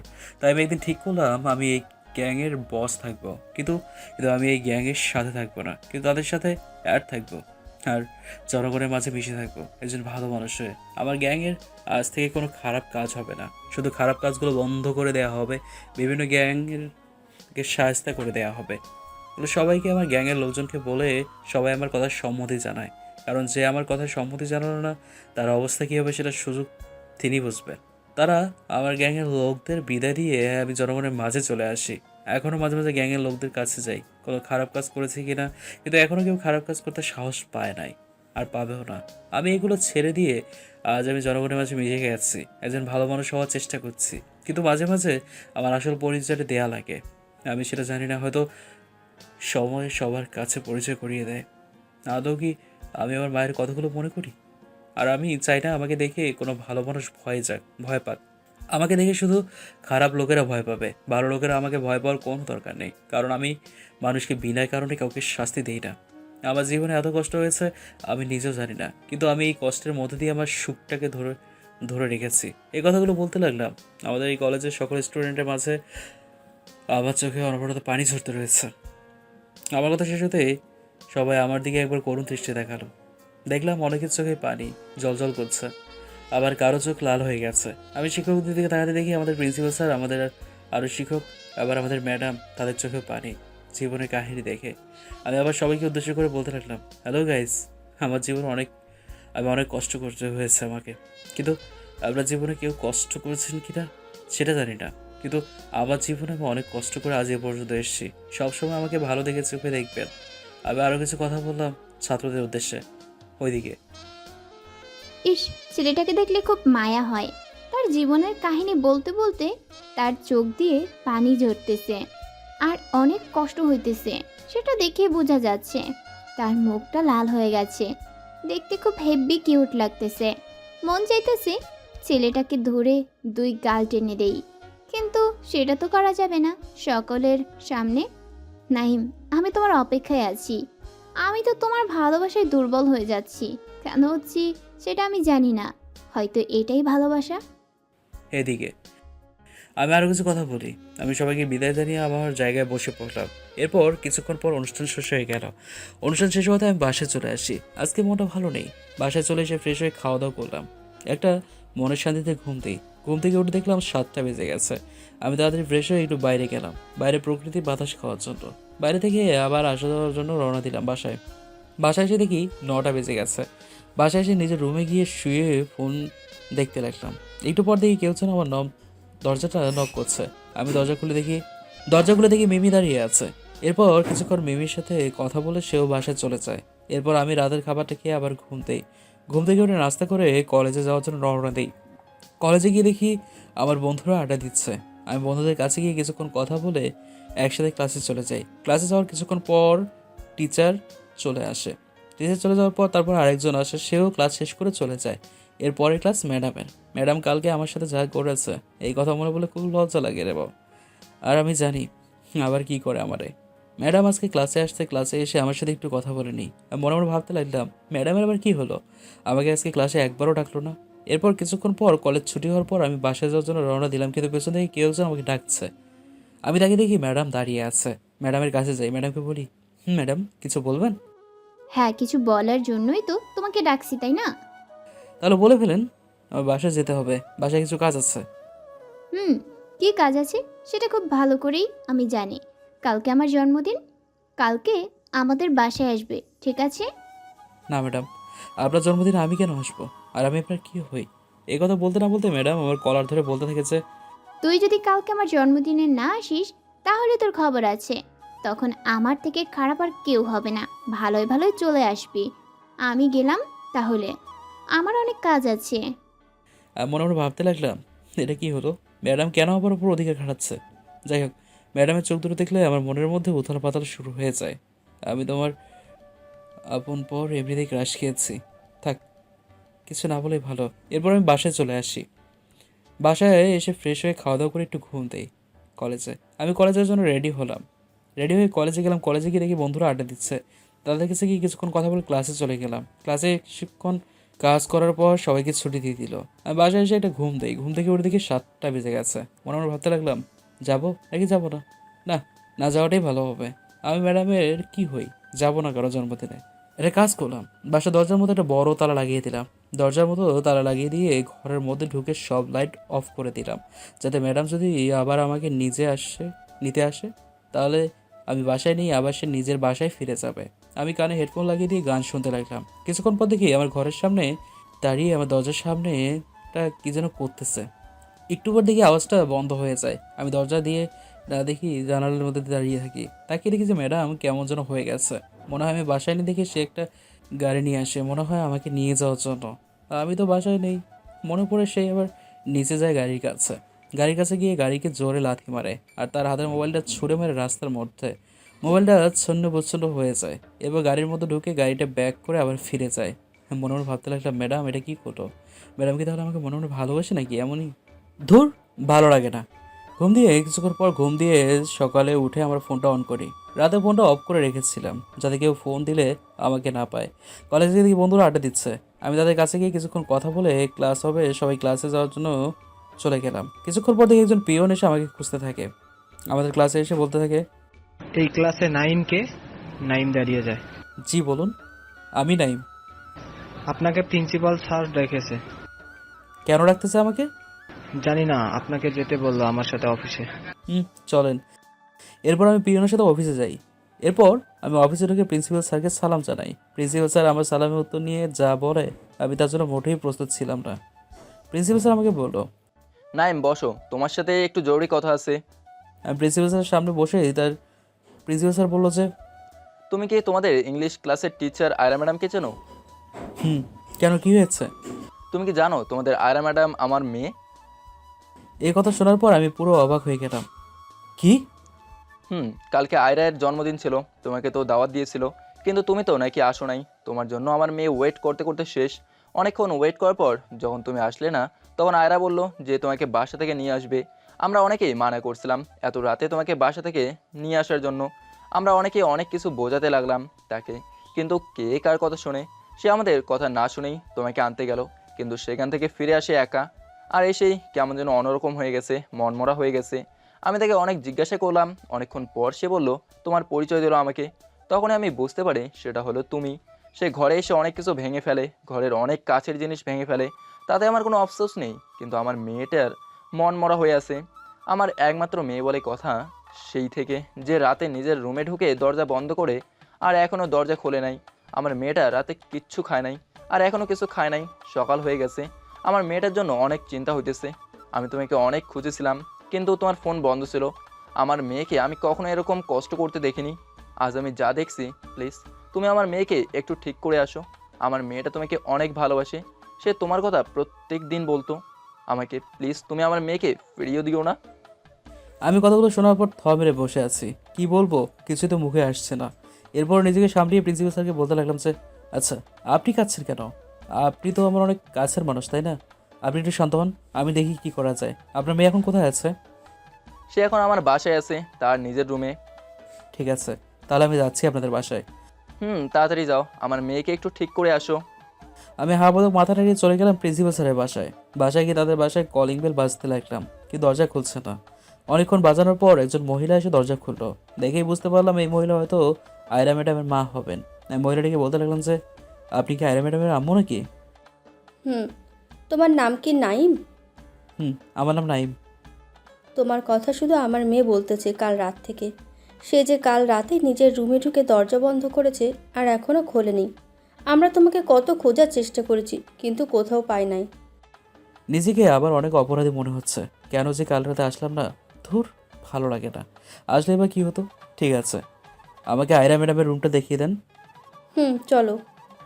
এরপর আয়রা ম্যাডামের আম্মু আয়রা ম্যাডামের রুমটা দেখিয়ে দেয়। আয়রায়ের রুম। আমি গেলাম রান্নাঘরে, অনেক কাজ আছে। এরপর আয়রা ম্যাডামের আম্মু চলে যায়। আমি আয়রা ম্যাডামের দরজায় নক করতে লাগলাম। ভেতর থেকে আওয়াজ আসতে লাগলো যে কে ওইখানে? আমি গো, আমি। আমি থাকি। আজকে আমার মন দিল ভালো নেই, পরে আরেকদিন ঠিক আছে। এখন যান, আমাকে একা থাকতে দিন। আমি নাইম, আমি তোমার মন ভালো করার জন্য চলে এসেছি। দরজাটা একটু খোলো তো।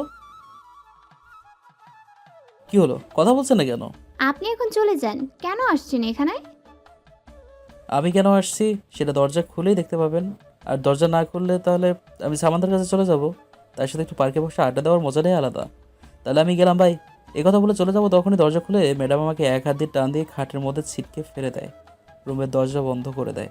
ম্যাডাম আমার গায়ের উপর শুয়ে পড়ে। ম্যাডামের চোখ আর আমার চোখ এক হয়ে যায়। মনে মনে ভাবতে লাগলাম যে ম্যাডাম বুঝলেন, ঘরের মধ্যেও পর্দা করে।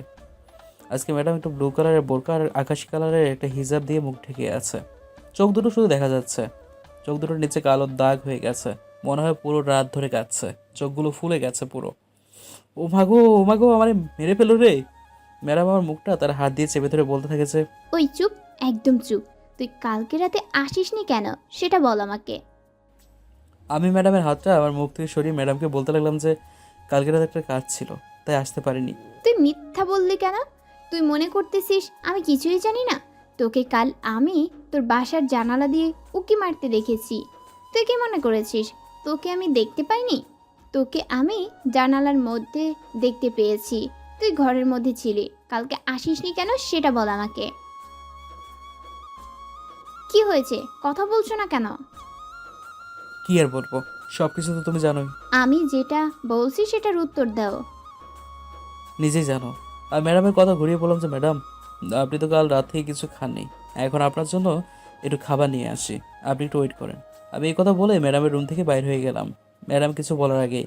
এরপর আমি ম্যাডামের আম্মুর কাছে যাই। এরপর ম্যাডামের আম্মুকে বললাম, আন্টি কই আপনি? বলো কি হয়েছে? আপনার মেয়ে তো কাল রাতে কিছু খায়নি, এখন কিছু খাবার দিন আপনার মেয়েকে খাওয়ানোর জন্য। এ কথা বলতেই ম্যাডামের মুখে হাসি ফুটে উঠলো, অনেক খুশি দেখা যাচ্ছে। এরপর ম্যাডাম রান্নাঘরে গিয়ে একটা প্লেটে করে কিছু খাবার নিয়ে এসে আমাকে ধরিয়ে দিল। আমি সেগুলো নিয়ে ম্যাডামের কাছে চলে আসলাম। ম্যাডামের কাছে এসে তার পাশে বসলাম। বললাম যে ম্যাডাম এই যে খেয়ে নিন, কাল রাতে তো কিছু খাননি। না, আমি খাবো না। কেন খাবেন না? তুমি আছো তাই বলে খাবো না? ঠিক আছে, চলে যাচ্ছি, আর আসবো না তোমাদের এখানে, গেলাম। উঠে যেতে লাগলাম, তখনই ম্যাডাম আমাকে পেছন থেকে জোরে টান দিয়ে তার পাশে বসায় দিল। কই যাচ্ছ? দাও আমাকে খাইয়ে দাও। আমি আর আপনাকে কিভাবে খাইয়ে দেবো? আপনার তো মুখটা তো ঢাকা রয়েছে, একটু খোলেন না। আপনারা তো আমি আজ পর্যন্ত দেখিনি। না থাক, দেখা লাগবে না। আর কেন তোমাকে আমার মুখটা দেখাবো?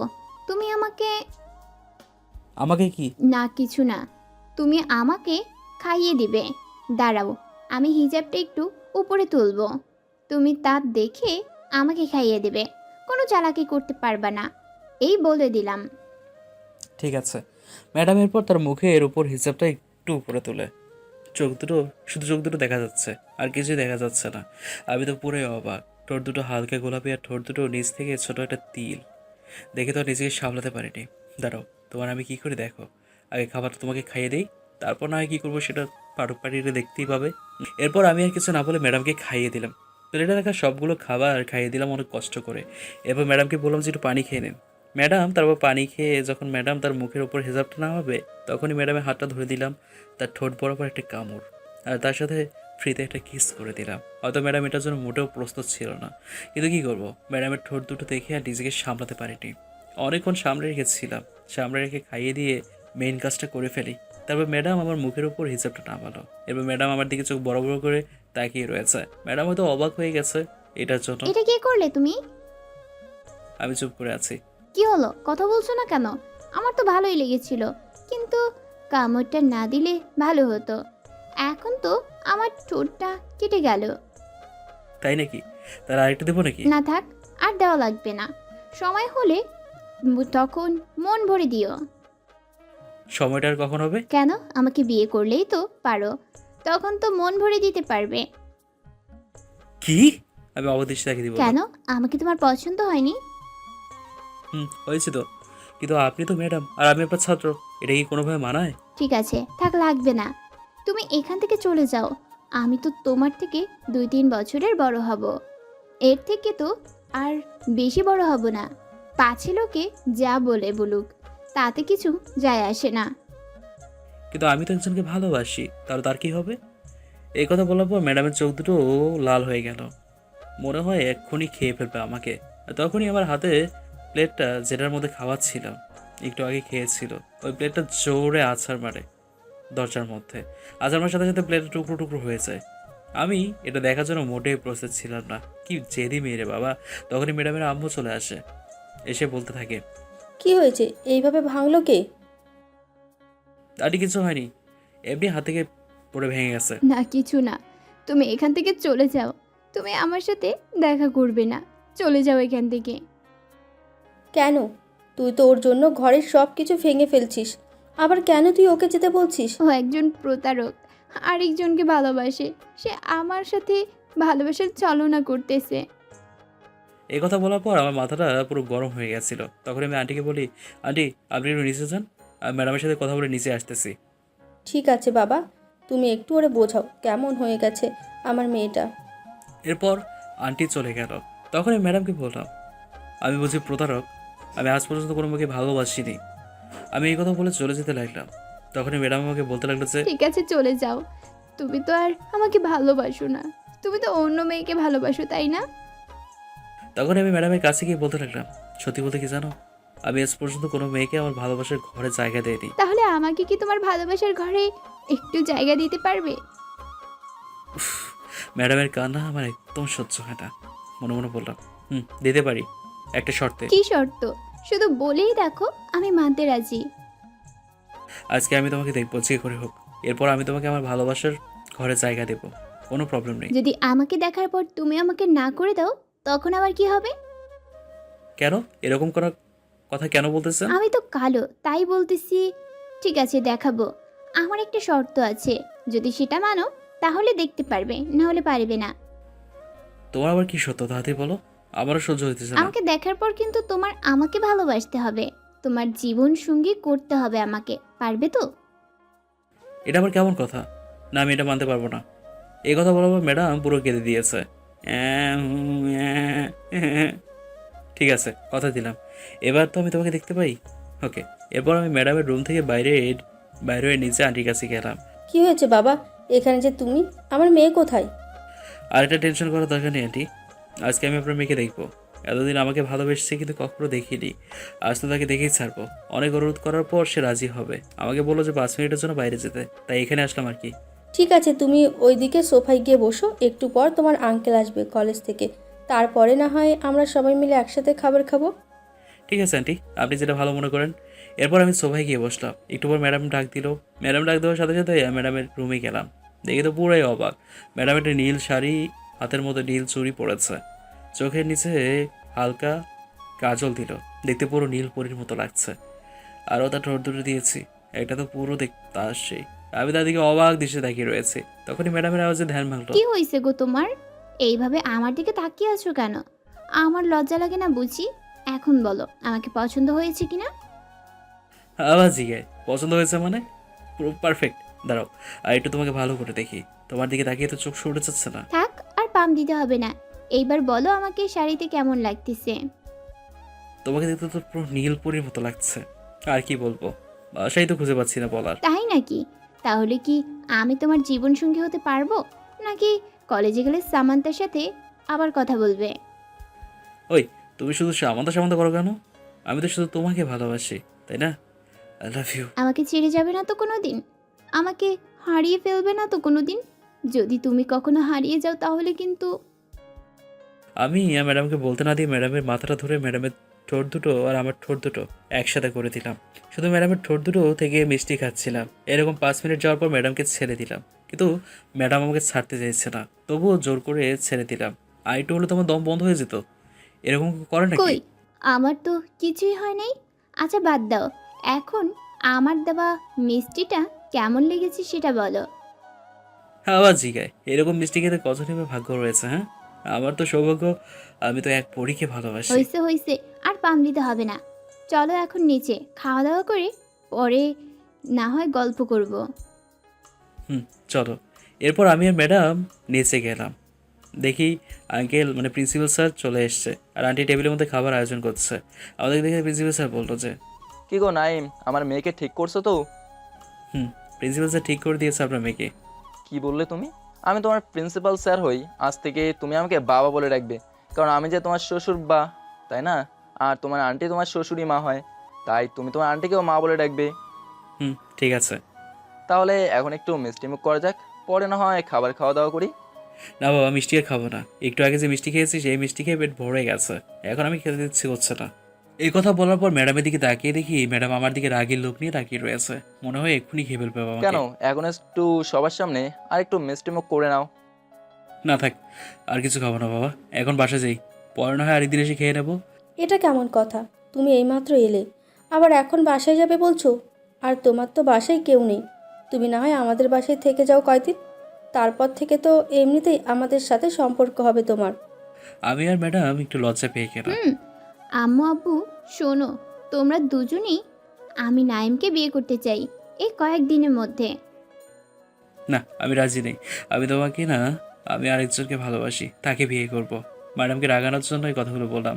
ম্যাডাম এই কথা শোনার পর জোরে দৌড় দিয়ে তার আব্বুকে জড়িয়ে ধরে কান্না করতে করতে বলেছে, দেখছো আব্বু, ও একটু আগে আমাকে কথা দিয়েছে আমাকে বিয়ে করবে, আর এখন বলতেছে অন্য কাউকে বিয়ে করবে।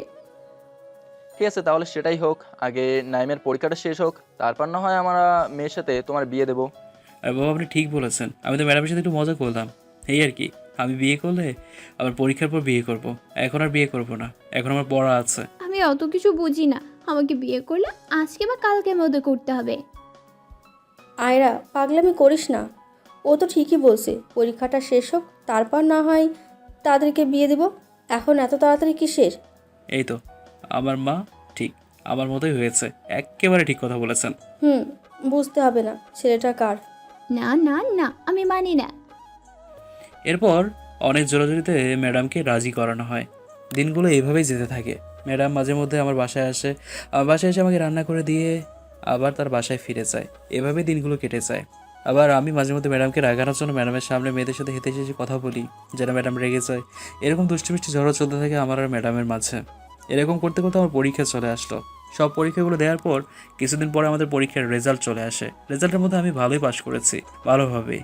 সেদিন বন্ধুর কাছ থেকে একটু আড্ডা দিয়ে সব বন্ধুর কাছ থেকে বিদায় নিয়ে চলে আসলাম। কিন্তু এটার মাঝে সামান্তাকে ভালো করে বুঝিয়ে দিলাম যে আমি ম্যাডামকে ভালোবাসি। প্রথমে সামান্তা কিছুতেই মানতে রাজি নয়। পরে অনেক বোঝানোর পর রাজি হয়েছে। আমার জন্য শুধু শুধু কেন এই মেয়েটা কষ্ট করতে যাবে। এরপর ম্যাডাম আর আমার বিয়ে হয়ে গেল। বাসর রাতে রাত 11টা বাজে। আমি বাসর ঘরে দরজার সামনে দাঁড়িয়ে আছি। ঢুকতে একটু লজ্জা করছে। এবার বন্ধুদের ঠেলাঠেলি বাসর ঘরে ঢুকিয়ে দেবে। বন্ধুদের ধাক্কা ধাক্কি দিয়ে বাসর ঘরে ঢুকতে হলো। বাসর ঘরে ঢুকে দরজাটা লাগিয়ে দিলাম। এরপর ম্যাডাম আমার সামনে এসে আমার সালাম করলো। থাক থাক, আর সালাম করতে হবে না, উঠে পড়ো। কেন? আমি আমার জামাইকে সালাম করতেছি, তোমার কোনো সমস্যা? না, আমার কোনো সমস্যা নেই। এরপর ম্যাডাম আবার খাটের উপর গিয়ে বসে পড়ে বড় একটা ঘুমটা দিয়ে। এরপর আমি তার পাশে গিয়ে বসি, তার মাথার উপরে ঘুমটাটা তুলে ফেলি। আজ তো আমার বুকে পুরো লাল পরীর মতো লাগছে। ম্যাডাম, আপনাকে তো সেই লাগতেছে, পুরো লাল পরীর মতো। আজ থেকে আমাকে কোনো ম্যাডাম বলে ডাকবে না, আমাকে আমার নাম ধরে ডাকবে, ঠিক আছে? ঠিক আছে মহারানী। এবার আমি ম্যাডামকে ইশারা দিয়ে বললাম যে চলো না, আমরা দুজনে ওটা করে ফেলি। যা দুষ্টু। এরপর ম্যাডাম আমাকে ধাক্কা দিয়ে খাটের উপরে ফেলে দেয় আর আমার উপর বসে পড়ে।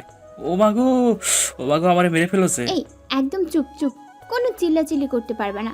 চলো না, আমরা দুজন বাসর রাতটা করে ফেলি। দাঁড়াও, বাসরাত করার আগে লাইটটা অফ করো না, না হলে আমার পাঠক পাঠিকারা দেখে ফেলবে তো। তোমার পাঠক পাঠিকারা এত লুচু কেন? এই যান আপনারা, ভাগেন। আর ওদেরকে কিছু বলো না, পরে ওরা রাগ করবে। এরপর আমি লাইটটা অফ করে দিয়ে আমরা দুজন ভালোবাসার সাগরে অতলে হারিয়ে যাই।